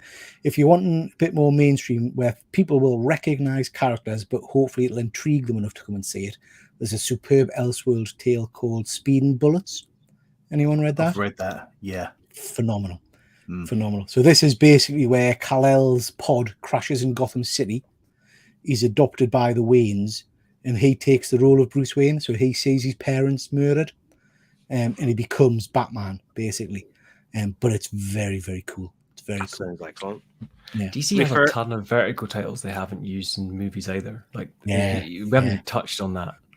Yeah. Well, that's the thing. Like, I haven't, again, as much as I said, I don't much DC knowledge. My Marvel knowledge isn't that much better either. But a lot of the kind of Marvel movies are based on a lot of the Ultimate Universe. Yeah. So like Marvel have done like taking like Elseworld or other alternative versions of characters. Again, I'd love 100 Bullets movie. Like, Killer Be Killed. I've just recently finished that. That's a superb. You know, like that one, Phil? I really. Well, Larry is saying here he loved Camelot 3000. It was a maxi series when it came out.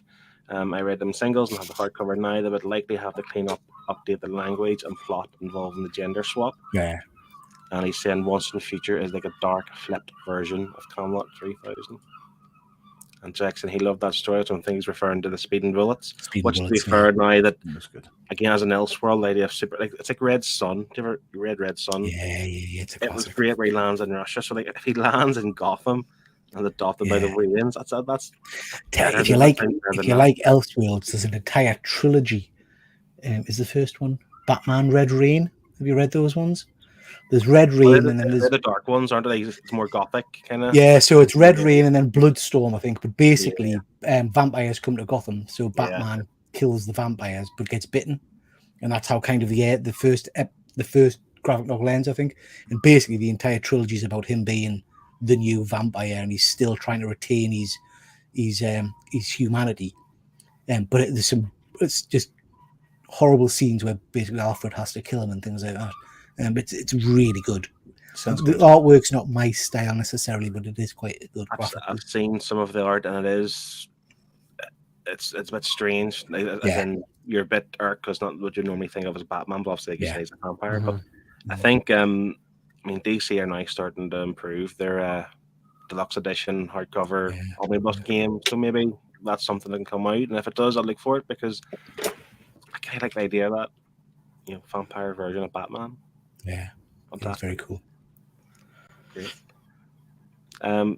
G, did you have more to put forward to your case to James Gunn? Is there anything else you want to? Not that it's like mainstay DC. As I said, there'd be some Vertigo titles that I would probably recommend that I quite enjoy. I think there's one called like Hard Time or Hard Crime. I forget which one it is. It's about this boy who can sort of project his sort of spirit outside of his body and kind of do stuff with that. But basically something happened in school where they were bullied, and him and a couple of his friends basically hold the sort of dinner room hostage with guns. But one of his friends actually fires the gun, and this kid ends up in prison. But he's got this weird power where he can, as I said, sort of escape his body. And we basically see his journey through prison as he's learning to basically defend himself and control this sort of power set that he has. But the really interesting thing for me, and again, it might be touchy nowadays, is that they cover all the bases of all the different kind of types of people that would be in prison and how they would actually naturally react to each other. Yeah. So it's not censored down. We're getting to see, there's cross-dressed people who are kind of playing the female roles, and there's various different things. And the back and forth is almost, brutal at times, but it gives you a real insight to some of the issues that people might have to do with in the prison system. And then you add the powers on top of that. And it's really fun. Sounds cool. Adult book though, not for kids. Yeah. I think that's what DC have tried to do as well. The last with their movies is like they don't tailor for children. I don't think. Like none of the DC movies you could arguably say were for kids. Some of the Marvel movies, mine like Guardians of the Galaxy, swore like quite a lot during that movie, the third movie. But all great ideas. Jack Rollins is saying another one here. Super. You read Batman and Darkest Night, where he gets the Green Lantern ring instead of Hal. Really recommend. So that came out around about the same. It was the Golden Age, around about the same time as Speed and Bullets. And then we also had, and I don't know if you've read it, Jack, a mini series called The Nail, which again was kind of a Justice League story, but I can't remember the basic premise. But the story is, for want of a nail, the horse was lost. For want of the horse, the battle was lost. For want of the battle, the war was. It kind of goes on like that. And the premise is Superman's ship doesn't get discovered or something. So because of that one missing element, everything else falls apart, and it kind of goes through all that, and it's very, very cool. There's some great scenes in it. So it's kind of a butterfly effect if Superman never turned up kind of thing. Yeah. They did a 3-part mini-series called The Nail, and then they did a follow-on, I think. But that was very good. I've got a few random Elseworlds that I picked up just because I was hunting down a bunch of samurai-esque things. So I've got a Green Lantern book, which is a 3-issue run, just called like The Green Lantern or something like that. It's a somewhat sort of Eastern story. It kind of reads like Iron Fist, but it's more about chi and how they kind of control the power that way, rather than it being like just the lantern gives you powers. Yeah. And then I've got a Robin one, which is just a standalone issue where Robin's like a samurai as well. That's quite fun. There was a one called Cal, which was Superman set in kind of medieval times, and he's got his armor and the swords and all that kind of stuff. That was quite cool as well. There's one at the minute being released in single issues called Dark Knights of Steel. And it's a Tom Taylor book, and that's kind of like obviously medieval times, and it's like Superman's parents are this his parents, They're like the. I read a few issues of it in stock because I've wanted to collect the whole thing together. But yeah, like Batman and Superman were like half brothers or something. Yeah, but like one's Batman a knight was, like, and the one's knight. like the rich one or something. Yeah, Yeah, yeah. So like Superman's like the heir to the throne, so to speak. yeah. Batman's his like main knight or whatever, and Green Arrow's involved in it too a lot because I think he must be like the other side of the divide in terms of someone gets shot with the arrow and they obviously blame him, sort of thing. Again, I'm the same as you. I read the first 2 issues and I still collect the single issues, but I'm going to read it when it finishes. I think it finishes this month, or some July it finishes. So no doubt a hardcover will come out at some point. They're very weird on their collected editions because they brought out like a 3-issue long single issue, and then they brought out like one trade or one hardcover or something like that, like a small hardcover. Like I wish they would just collect a lot together. Like I can't be bothered with all these like small collections they're doing. Yeah. I've got the hardcover with the first 6 issues. Who's the artist? Yeah. I was just thinking of the name. Is it Petrie or something? Or her name? I think. Can't think of her first name. Yasmin Petrie, maybe. And the art's stellar. The art's great for that series. But yeah, that's something I kind of looking forward to getting into once it finishes. But again, as the Elseworld stuff we're talking about, that would fit in with all that. So Dark Knights of Steel. So I'm eager to not go 4 hours as we usually go. So I wanted to get some kind of like pickups and hauls if you have any, whatever. But do you have any more suggestions that you think that you would like to see on the live screen? Any quick fire ones? Anything written down? I don't want to. Tower. I don't know how you pronounce it because I'm Babel? not religious. Yeah, Babel. Is it Babel or Babel? I'll go with Babel. Babel. Tower of Babel. That's a really cool couple of issues of Justice League. Is not where like Batman has a plan to take down every member. It's the first because they've overused it repeatedly since, but it's kind of the first time you realize Batman's got contingency plans for the entire Justice League, and I think it's Ra's al Ghul gets a hold of them, and you've got things like there's a kind of kryptonite that turns Superman's skin clear. So you see skeleton underneath and he's absorbing the sun too much and things. And it's just really interesting ways of taking down the entire Justice League. That's a really cool miniseries. If you want to reboot or restart the Justice League, you can't go wrong with Grant Morrison's initial 4 or 5 issue run where you've got, I'm not going to spoil it for anybody who hasn't read it, but you've got kind of a new superpower team that arrive. And there's a superb scene in that where Superman's chained to a chair. And these baddies are kind of laughing and they're saying, the only person that's left is Batman. And Superman just kind of does a grin. And then you see Batman basically take down everyone. It's a really interesting scene. I love that one. That's a very cool book. Nice. Glenn's here. Hi, Glenn. As is Chris from Offmyshelves. Hi, Chris.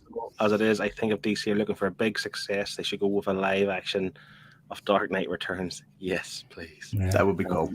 It'll be huge. And if they mess it up, it stands alone anyway. So I suppose they don't have to mix it with anything else. It's an Elseworld, and he's also saying Mark Waid's best Justice League stories at the Tower of Babel, I think. Yeah. And Chris, I tried to reach out on Instagram today, Chris, but there was no joy. So get in touch. Yeah. So that's our DC movies. This is what the ones we would like to see on the big screen.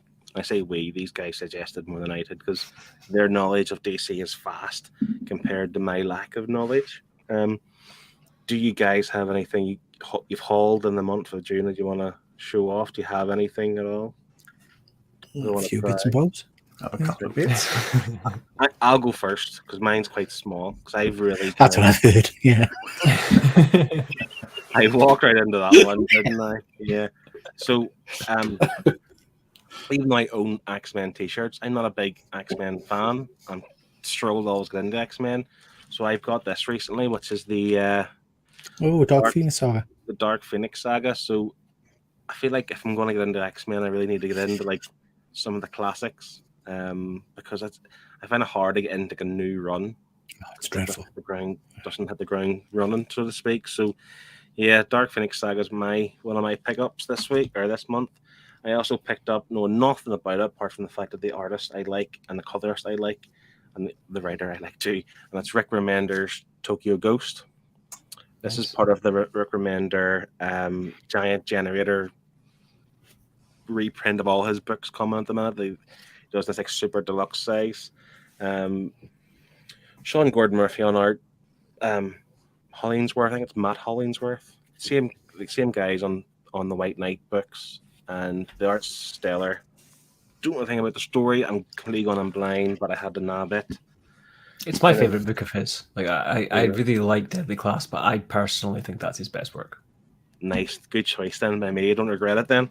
And the one I got just in this week, I know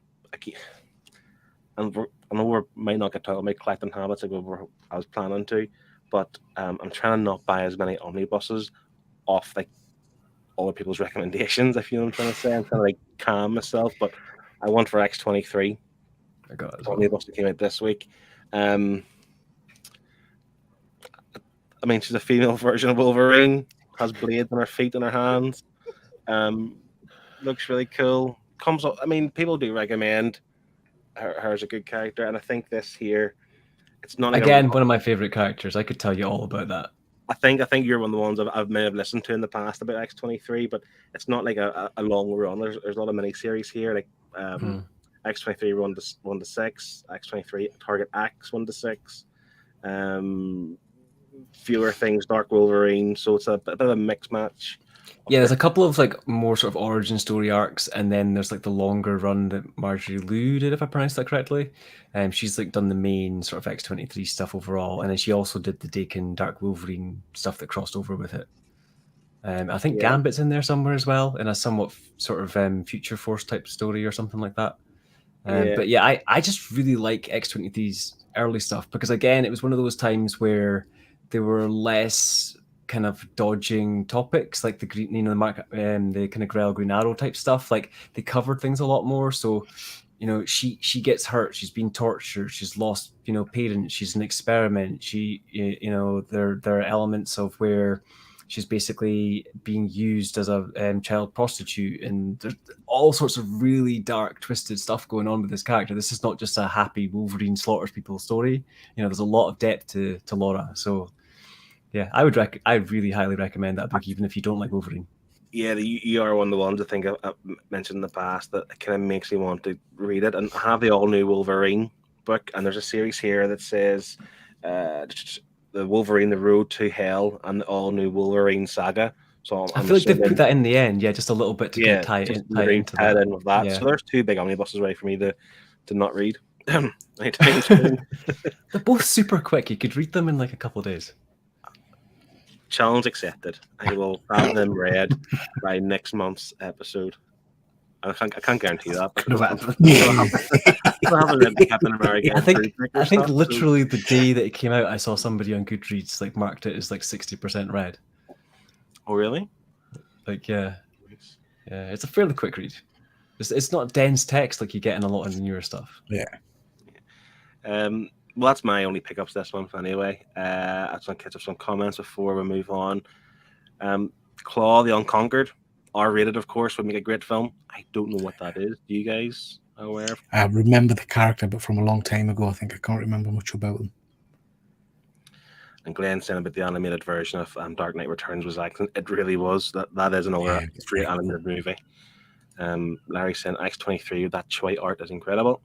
I actually went for the DM variant of that book, but then, like over in the UK, you pre-order with Forbidden Planet, but then books, etc., get them a lot cheaper. So I just cancel the pre-orders and just buy the standard variant because you're saving money. I'm paying £20 extra for a variant. Glenn saying in 2 weeks we get Superior Spider-Man on Omnibus. I know, I'm on the ball. I'm getting that. That's coming my way. It is already out. It is on books, etc. now. I ordered it tonight. It is. The X23 Omni under the dust jacket is actually the one shot on the cover. It's not either cover that was shown on the dust jacket. So it's a different picture altogether. I'm not going to spoil it, but when you open it, it's a different picture. I'll have to have a look. Larry is saying, though, that they did not include the NYX in that Omni unfortunately, which I was expecting to be in this, to be honest. They'd have to include most of the run, though, because she's only really a guest star in that run. It's like her first sort of cameo appearance, really. Like, it's not her story. Yeah, I might be wrong. I think Omar did push for it. He did ask Marvel to try and put it in there, but I think he got told a firm no, which usually means they've got. I just don't think most people that are not diehards would feel it's needed. They would probably get burnt out after that first few issues and then not read the rest. Yeah, that's true. It'd be nice to have it at the end as an extra for those who want it, but I wouldn't Yeah. have put it at the start as the origin. I feel like it's something that fans like myself would look for, but not necessarily someone who just wants to read the story. Yeah, but I do recall, I think Omar did mention in one of his streams that he went back to, was it David Gabriel, was his name, and asked the question for it. But like I say, maybe they have plans for something different going forward. Who knows? All right, Martin, see how quick I was there. That was a good 3 minutes at the most. I'll surely. go quick because I've got other stuff to show, but I'll do my collected editions first. I've only got 2. Okay. As a Flash fan, the new volume of Jeremy Adams' Flash run turned up this week, Nice. so I'm pleased to own this. One more to get, and then that's all up to scratch. This one is actually quite funny because I totally forgot I ordered it. This was turned up at my door, and I laughed because I couldn't believe I forgot I ordered it. And that's Absolute Three Jokers. Yeah, I've got that on the way. I've not read the book, but I've got it on the way. It's meant to be same. interesting. And it's not. I'm so torn about that book because personally, have you all read it? No, I've read it. Yeah. Okay. It is somewhat its own Elseworlds take on these characters. Like, it's not based and rooted in their absolute history. There's different kind of spins on things. So when I read it with the sheer amount of Batman and Bat Family that I've read, I felt a little bit out of place. Like, because it was hinting at things that should be sort of canon, but it was making its own versions of it. yeah, But on the opposite side of that, my girlfriend has read like nothing Batman, and she picked it up and read it, and she was like, it's one of her favorite books. yeah. So it was really interesting to see that difference of like, it's obviously a very well told story, but there was just some things that didn't fit my canon. Yeah. I think I was just sold on Jeff Johns' writing and Jason Fabok's book. The art is superb, and it's the one kind of book that in recent books would deserve the absolute oversized treatment. It looks fantastic. I bought the single issues and read it as every month, or it might have been 2 months in between, to be honest. I think it might have been longer delay. So I think we've got a hardcover, just a standard hardcover. Yeah, well, I was going to buy it, and then the Absolute was announced, so I'm going to buy the Absolute, just not yet. But there were oversized single issues as well, but they all had like 8 covers, and of course I got all the covers, like literally like all the brand Boland covers, and it comes with little playing cards and stuff. Like, I went all in on that series. When I say it delivered, but it didn't, because I think again with the delayed release schedule, really, it's hard to read it one and then wait 2 months for the next and whatever else. I'm pretty sure it was 2 months or bi-monthly, but I'm looking forward. I'm going to buy it, the Absolute. I'm going to wait for a good deal, hopefully, because I'm trying to cut down spending. But that's one, absolutely. And like, Martin's laughing for the order, but he's delighted he has it now, because it is. It's a great looking book. Nice. Yeah. You said you have more, did you say, Martin? I have a couple of other bits, but I'll go after everyone else. All right. Yeah. Pete, now, is it books or is it figures? Because I said you could show anything off you've picked up recently. Anything at all? Both. Okay, everything. So I don't really collect many omnibuses, but I do collect collected editions. But these are a bit out of date. But it's what I've been reading at the moment. So absolutely obsessed with this series by James Tinney in the Woods. Don't know if anybody's read this series. Just read the 3rd volume. I like the fact I love a complete story. I can't be chewed with 30 years worth of book. I like a story that actually starts, middle, and end. So this is a really cool run of some kids lost in the woods, basically. But yeah, I really enjoyed that. Good fun. I recently reread Deceased, so I've been going back over some of the add-on issues. This is great. This is great. There's some super emotional scenes in it that just totally kind of kick me in the gut, and yeah, I just love it. I always remember the scene where the kite man crashes into the it's the window, yeah. Super kind of the invisible jet. Yeah. Couple of figures I've picked up. Bit of Boba Fett action. He's quite a nice one. I haven't unboxed him yet. I haven't opened any of these. But yeah, so that's Boba Fett. He's quite sexy. Bit of Masters love. We've got a merman from Masters of the Universe. This is a Mondo figure. Got this one for a steal. He normally goes for £300-400. Hard to get in the UK, so managed to get him for 200, I think. This is an older set that's very, very hard to get a hold of, but I got it off eBay. So it's a twin pack of 1/6 scale Stormtroopers. What No Star idea. Trek movie were they in? No idea where I'm putting these buggers, but you know. Do you do videos on all your unboxings? I can't remember if you do them all. So you have that Yeah. many figures. You do. Okay. So I'm backed up with, I do one. What I tend to do now is if they're an older figure like these are, and I'm buying backwards, I'll record a video and just it goes into the next available weekly slot. So at the moment, these will not be kind of shown on my channel until November. Whereas if it's a brand new release figure, so it's like an out this week figure, like I did one recently of the Dynamic Duo and the 66 Batman and Robin, and because that's new out this week, I film it and put it out straight away. Yeah, so I think it's mad you have videos lined up for November. Like you probably have 2025 close to on your schedule. Like I'm jealous. I used to be at that point where I had stuff 6 months ahead of time. I took a break and I'm literally bringing stuff out as I make it. Yeah. I should say that I have everyone's details in the description below, and any previous guests I've had, their details are there too. So check out their channels and Instagrams and so forth. Glenn is saying he loved Deceased. Hope we get a huge Omni, but the problem of that is, and DC are doing this really weird. They're releasing a deluxe version of the first volume of just Deceased, like an oversized deluxe version. So we're going to get oversized deluxe versions, I think, for all of them before they even think about an omnibus. I'm fine with that. I'll buy them all in deluxe. I'm thinking about upgrading to deluxe and just not bothering with the omnibus. I'd like an absolute edition. Yeah, I wouldn't mind if that was just the mini series. I've held off for anything oversized, so absolutes or like deluxes are fine. I don't need it to be an omni. But the good thing is DC have now they've really upped their game. For about 6 to 8 months, they were really poor on their releases and what they were putting out for oversized hardcovers. But now they seem to be doing really well. Got the Tomasi Green Lantern stuff. Yeah. We've obviously got the Deceased deluxe. There's other books are coming out in deluxe and omnibuses, whatever else. Batman Under the Red Hood. Under the Red Hood, yes, you're right. They're so at least now they're not quite at Marvel's level, but I think Marvel are too much, like the opposite, if you know what I mean. But they're getting there. So, like I say, Deceased will be good and oversized, but you're right. An absolute edition will be great. Yeah, that's lovely pickups. Pete, a lot of good Star Trek goodness there. I'm just wondering. Yeah, they're cool. Like I say, Pete does the unboxings where he gets in his little light box and you see all the kind of mechanics and all the additional hands and heads and guns. So definitely check them out. Do you have anything you've hauled this month? Yeah, I've got a couple of things. Are we going through reads at the same time, or?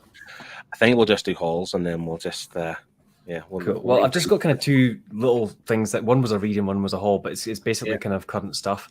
So the first one I've kind of mentioned before, and it's the Go-Go Loser Ranger series. This is a manga. I'm actually on volume 5 now. It's literally just come out, and I believe technically in Japanese it's just called Ranger Rejects if you do a direct kind of like translation. But the basic premise is that a whole bunch of bad guys came down to Earth, and there was a massive fight against these Rangers. And the story is that these bad guys never left, and they've got this kind of hovering sort of ship over the planet. And every sort of Sunday, they attack the planet, and the Rangers have to defend it. You know, that's basically the kind of story of Power Rangers, right? But the twist is that actually, day one, the Rangers won, and that ship is actually controlled by the Rangers, and the whole thing's for show. Nice. So one of the bad guys is trying to now undo this and is sneaking into the Ranger Corps to try and become one of the Rangers in order to be their undoing. And it's just really fun.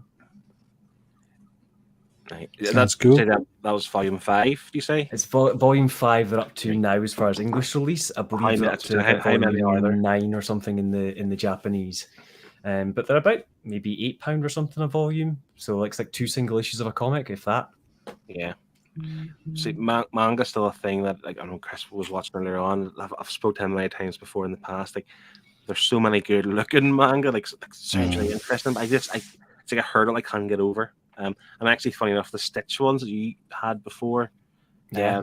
I'm thinking of trying to grab them. Maybe I'm not sure because my kid at the minute, like, she loves Stitch. It's like a big thing at the minute. It's in Primark and it's in all the shops, all the Stitch merchandise and stuff. So if you're gonna get it, it's worth holding off a little bit now because they're bringing it out as one complete hardcover. Oh, nice! Because it was that popular. I'm actually going to upgrade and just get a nice hardcover. I've been holding. I don't know if it's oversized, but it's all one thing rather than 3 books. I've been holding off for Finland Saga. I was going to buy it, but it's got a hardcover release, like the same kind of size as the Berserk stuff. Mm-hmm. Deluxe edition. It was due in July, but I think it can pop back till January next year for some strange reason. It will come though. Yeah, eventually it will come. But so I think those bigger, with 3 volumes and one of the bigger ones, I think. If I'm correct. I've got the bigger versions of Helsing. They're a nice format. They're lovely size books. Are they like traditional manga read from right to left, or I wasn't certain if the bigger deluxe versions they just changed. The only deluxe ones that are the sort of Western style is the swords one, the samurai one, whatever it is, Blade of the Immortal. And that's because the actual creator, when they made it to English, deliberately wanted it to be reversed so that it was in the Western format. Right. Cool.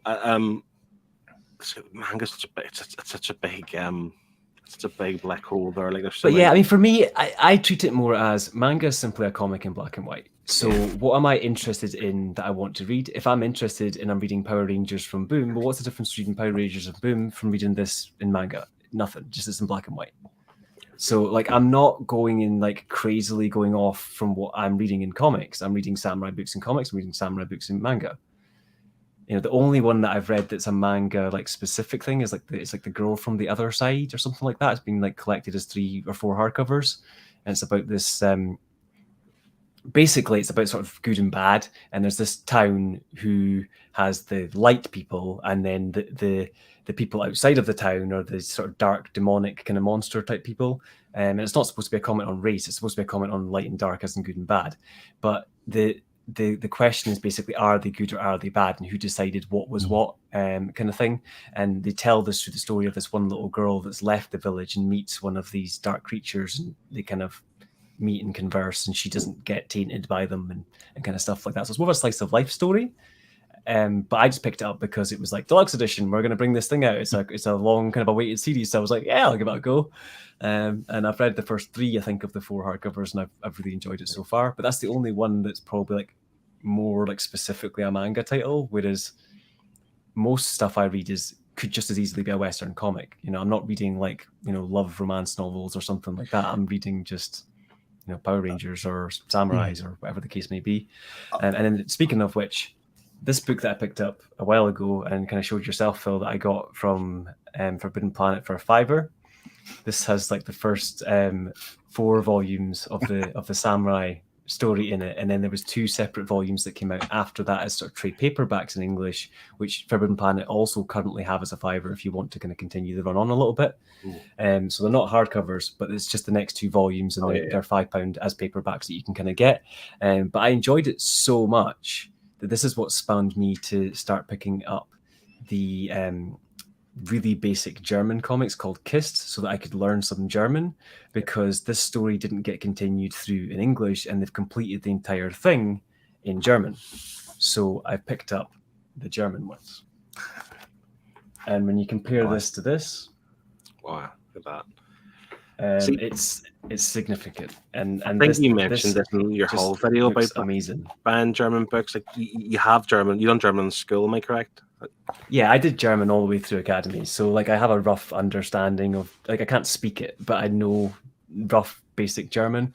I've been doing like app practicing, just like watching and reading videos and, you know, like that kind of stuff. So there's a couple of apps you can do now where if you're learning the German word, rather than it just being like, this is the word, try and say it, they actually show you like 4 or 5 clips of different people saying it with slightly different accents, so that you can actually get to know what the word actually sounds like in for real kind of thing. And I've just done little things to try and get my brain back in that kind of like side of things. So like if I've got 2 or 3 gadgets, you know, like an iPad and a phone or something, I might set the iPad to be in German so that I have to use it in German. I might have to look up the occasional word if I get stuck and have to try and find out what I'm doing, but I'm just trying to get myself to where I can understand that a bit better. So as I say, basically, I picked up the rest of the run. So it's 4 basically massive, sort of absolute sized kind of books to complete the run off. And then there's a spin-off kind of bit that comes off after that if I get through this. But I've read 3, 4, I think, of the KISS volumes so far, and the first one was difficult. I say I hadn't read German in years, but once I kind of got into it, the second and third ones weren't so bad, other than when they do like more sort of common language. So if they're having like, you know, little say like pet names for each other, or like cut down phrases of things. So like you might say something in a perfect phrase of, you know, like I am going to the shops, you know, but they might just write, you know, I'm shop going or something like that. You know, like they'll just cut down what they've said. So I might be thrown occasionally by things like that. I was going to ask, it's interesting. I mean, you don't have the same, you wouldn't have the same experience reading it, but I mean, it's like if you're reading, say, Batman 3 Jokers, like you could read it from cover to cover and be like really enthralled in the story type of thing, or because you're kind of having to stop, start, and remember phrases and words. And I mean, I think because there's an element of you can be taken out of it because you're having to look up the phrases or words or things like that. But I think also I appreciate the art so much more, and I'm paying so much more attention to what it's showing because I find the language more difficult. And having a nice, big, oversized book where you can really take in exactly what's going to happen in the scene, you don't really need the language. I mean, you can follow a lot of comics through pictures. Yeah. You should be able to. It's a third-rate artist. Yes, I agree. So I don't think it really does completely take me out of it. And if I was to get to that point where it did, all I would do is there's like a Google Translate app you can get for your phone where you hold it over the actual text and it literally translates it on your screen in real time. Just read the comic like that. Yeah. That's true. Like if it bothers you that much. But I'm trying to force myself to relearn German. That's part of the challenge. Sounds like hard work. Yeah, Too much work. It's like taking the fun out of the comics in a way. Yeah. No, fair play to do it. To be honest, it's something that, like I say, I like going out with the norm, right? I'm not reading nothing but just Marvel and DC. You know, I've read manga. I've read, you know, Western takes on samurai books. You know, now I'm reading German stuff. Why not? You know, Braille next month. That's the challenge. Right? That's a good shout. Braille, yes. But here we'll end our pickups there. Like Martin, did you have? I've got a couple more bits. Basically, I did something that I never thought I'd do, and I've started going down the single issue route. I just want to show a few things I've got. I've got to say thanks to Andy from Perpetual Comics because I made a deal with him with a few books this week. But I've managed to get some Flash books. Nice. I've got Flash following on from Rebirth. He's also one from New 52. Yes. One I'm really happy with is Flash from Volume 2. So I've got other ones as well, but I didn't want to sit here for ages doing that. One of the artists that's mainly got me into single issues is David Nakayama. I love his work, and recently I managed to score a signed nice Ghost Rider for Nakayama with a COA with it as well. Yeah, I like that. So I was really happy to get that. And then I was on Hobgoblin's Hideaways stream recently, which Phil was on with me. You're buying up the Alex Ross covers. Because of Pete's video, made me jealous. We want to buy them all. Yeah. Well, I was never going to go down this road ever because I thought, this is a big man's game. But then I won the giveaway at the end, and I won my very first slab. Oh, wow. Of Aquaman. Very cool, yeah. A 9.8. Who's the artist for that variant? Anselato or something? Or? It's Cal Nu, Kaelngu. Ingu, I think, or I know how it is. Yeah, they're. I was just happy. Obviously, I'll twist it at that angle so you can see it. It's an amazing Aquaman cover. Yeah, so happy to get that. So now I can just see me buying a few more slabs now. This is how it starts. Yeah. Well, this was one of the topics that we're going to discuss for this, but we'll just leave it for next month whenever Martin has more single issues. And it's about collecting habits and how they change and how they form and evolve. Because, I started with hardcovers, then I went to singles, then omnibuses, but now I'm going to go back to trade paperbacks, where Martin seems to be going backwards. He was omnibuses, then he was trades, now he's single issues. I'm still on trades. Because I don't know what it is. I think to get the most out of some of these books, like I don't want to. I think it's the book that's annoyed me recently is Spider-Man 2099. Yeah, the price. When they put that out for sort of £95 for the omnibus, it just pissed me off a little bit. And I was just like, I'm not paying that. So since then, I got the and I started buying trades. And as you see from my Instagram hauls, I've been tearing through loads of trades over the last couple of months. And then I started diving into singles. And now I'm about 300 single issues I've bought in the last month. So toys next, Simon. Toys. Yeah. I've One gone down the rabbit scale, hole, mate. Yeah. But that's the thing. Like, it's also the price of the pound or the dollar type of thing that we are getting over here in the UK kind of screwed over with omnibuses. But not the price is going up for everything, like everything in the world. But for luxuries like omnibuses, definitely gone up. Chris is saying Martin will be destitute, divorced, and live in a hut made of slabs soon. Slippery slab slope.